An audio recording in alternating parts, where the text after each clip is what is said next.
Maonty ny malemy aho mahita anao. Tsy mamiam-baravarana, ny masoandro midina miandriantsika. Ny lalan'ny fitiavana misokatra, revy mamitao ane fitazako. Fietsea mbo tsy mora adino, ny hafananao ampofeno toky.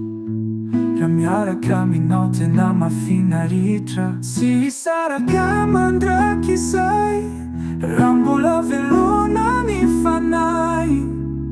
Ny fitiavanao taona manaraka, sy ho levona mandrakizay.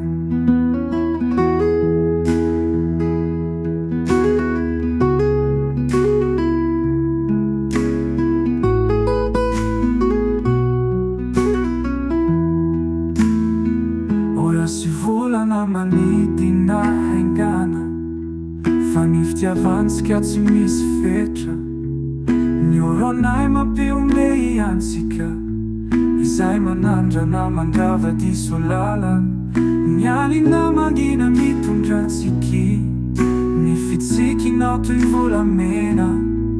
Ampelataraky anao toa nofinofy, nianany antsika eto amizao tontolo izao. Tsy hisaraka mandrakizay, raha mbola velona ny fanahy. Ny fitiavanao taona manaraka, sy ho levona mandrakizay.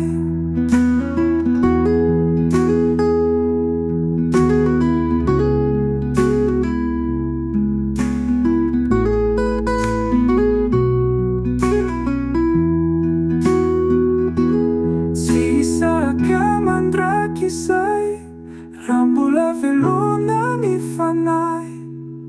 Ny fitiavanao taona manaraka, sy ho levona mandrakizay.